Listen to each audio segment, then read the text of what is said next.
Друзья, всем привет, на связи я. Сегодня у нас тема, касающаяся моноколесной среды, но больше мы поговорим про защиту. Почему? Потому что передвигаясь на скорости более 5 км в час, на скорости быстрее пешеходной, бывают моменты, когда вы, моноколесники, райдеры, электросамокатчики, велосипедисты, получают травмы. От этого никто не застрахован. Можно катать месяцами, годами, без шлема, без наколенников, без защиты, без чего угодно. И зимой на лыжах, и летом на всем, что движется, не получая никаких травм и не имея падений. А можно просто растянуться от перебегающей на поводке через тротуар, через велополосу, собачку, ребенка, коляску, да, или просто от дуновения ветра. И сегодня речь, как вы уже поняли из названия, пойдет про вот такие вот что-то девайсы. Называются это защита запястья. В этом я уже катаюсь около, наверное, сколько? Почти второй сезон, то есть 21 год, август примерно оно у меня появилось, да, сентябрь 21 год, сейчас на дворе апрель месяц 23 года, то есть весь прошлый год, в меру возможного я с ними прокатал.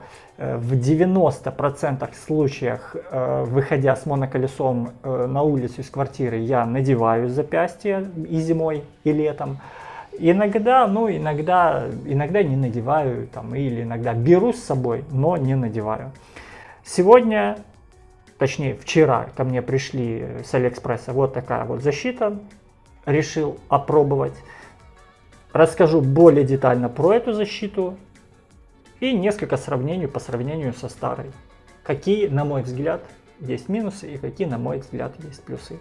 Если вы катаете в защиту, во-первых, я вам ставлю респект, во-вторых, вы можете в комментах поделиться своими мыслями, нужно это, не нужно. Я говорю не про защиту в целом, да, шлема отодвинем, а про защиту запястья. Итак, буквально 10 секунд про то, почему я считаю, что запястья нужны. Потому что человек такое существо, такой индивидуум, который непроизвольно, это реально непроизвольно, выставляет руки при падении.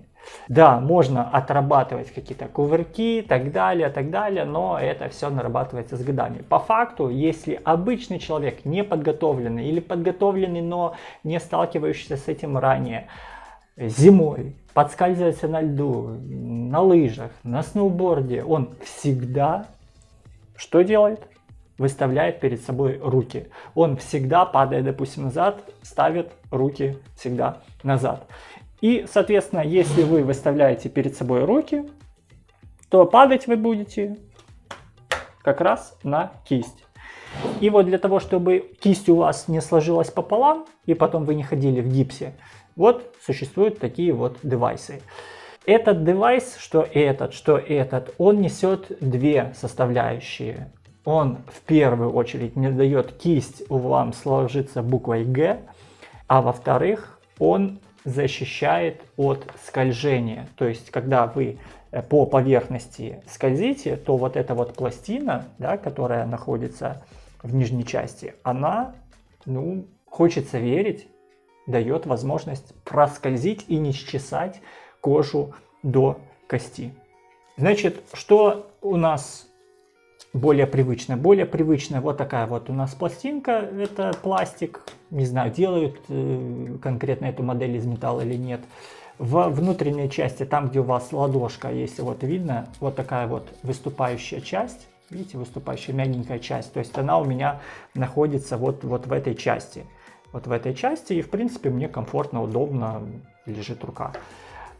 Затягивается двумя ремешками, один выше сгиба кисти, один ниже. Я, если присмотритесь, вот тут вот распорол и немного уменьшил, потому что, несмотря на то, что в принципе оно по размеру, но у меня липучка, она уходила слишком далеко и не хватало липучки, поэтому этот ремешок я уменьшил чуть-чуть, просто отрезав и сдвинув вниз. Не помню, сколько она стоила, добавлю в видео сносочку по цене, за сколько я ее покупал, и, соответственно, добавлю сноску по цене, за сколько я покупал вот этот вот. Что касается удобства этих. Мне лично они комфортны. Они мне комфортны и зимой, и летом. Летом они мне комфортны из-за того, что вы абсолютно не чувствуете его на руке, да, потому что дискомфортно нету. Все продувается, не жарко, ничего не потеет, все максимально открыто. Зимой мне оно комфортно, потому что оно занимает минимум места на руке, и я даже умудряюсь надеть сверху или варежку, да, сноубордическую, или даже обычную, тканевую вот эту перчатку, когда за окном не минус 10, а небольшой минус. Да, у вас образуется такая вот большая горочка, но катать можно. Вот этот вот агрегат я заказал, в Киев оно шло около где-то 2, может быть максимум 3 недель. Это, не знаю, я называю это из формата no name. Если сравнивать с вот этим вот предыдущим вариантом, то кисть и рука, да, вот в этой защите она более скована. То есть вот даже сейчас при максимально затянутых ремешках, видите, они у меня даже настолько затянуты, что даже хвостики есть. Вот смотрите, я сгибаю левую руку и сгибаю правую руку. Левую руку, вот как будто человек падает. Вот я сгибаю, да, то есть когда я падаю, я, соответственно, руку ставлю назад, да, вот так вот.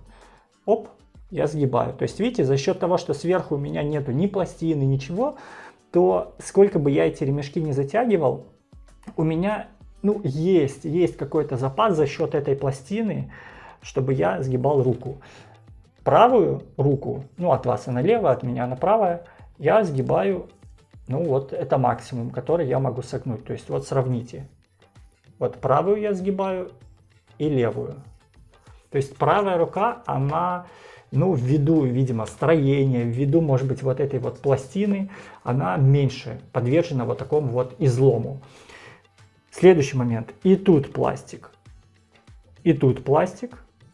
Теоретически пластик, как говорят многие, это одноразовый материал, то есть вот эта защита, это одноразовая штука. Можно теоретически этот пластик заменить на какой-то металл, пойти в эпицентр, какую-то скобу такую купить и воткнуть ее сюда. Но мне кажется, это головняк еще тот, начнет рваться вот тут вот. Это не кожа, это какой-то кожзам, не знаю, дермантин какой-то. И я уверен, что даже от пластика начнет рваться, если вы будете сильно усердствовать. А про металл еще хуже. Теоретически можно вставить дополнительно вот в это отверстие металл, но опять же смысл. То есть если цель защитить от сгиба вашу руку, то тут оно даже с пластиком работает. Если цель защитить от скользящего вот такого вот движения, когда вы падаете, допустим, и скользите по асфальту, я думаю, что оно тоже тут в принципе справится. Минус вот этого по сравнению с моим прошлым. Это тканевая вот эта вот оплетка. То есть визуально, может быть, этого не видно, но ткань, вот этот вот материал, он по ощущениям, знаете, раза в 3 тоньше, чем тут.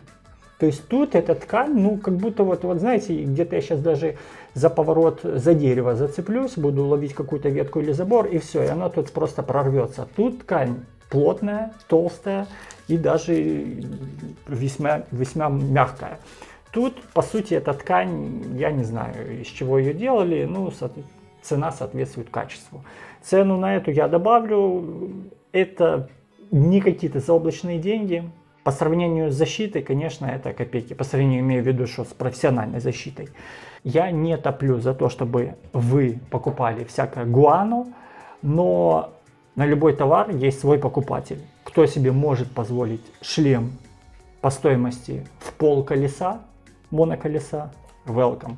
Кто себе может позволить весь экип, наколенники, налокотники, запястья, защитные шорты по стоимости в половину колеса, welcome. У всех разные вкусы, у всех разные доходы. Но, на мой взгляд, наличие даже хотя бы минимальное такого китайского гуано лучше, чем его полное отсутствие.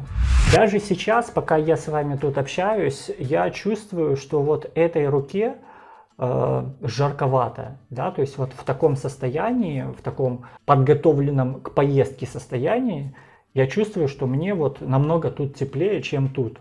Что будет летом, насколько эта рука будет больше потеть и больше будет греться, нагреваться от солнечных лучей и просто будет некомфортно, я еще не знаю, но думаю, что в этом варианте будет куда жарче, чем вот в этом.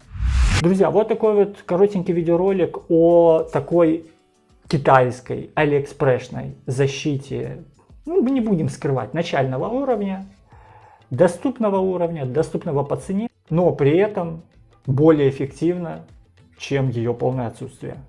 Тормозить ладонью об асфальт, я думаю, что куда хуже, чем в такой защите. По традиции ссылочки на те магазины, те локации, где я покупал этот и где покупал этот, я поставлю под видео. От вас буду рад услышать, как у вас обстоят дела с запястьями. Носите, не носите? Если носите, сколько они у вас стоят, профессиональные, непрофессиональные? И да, и может быть вообще считаете, что это просто выброшенные деньги и время перед катанием. До новых встреч в новых видосах. Всем пока.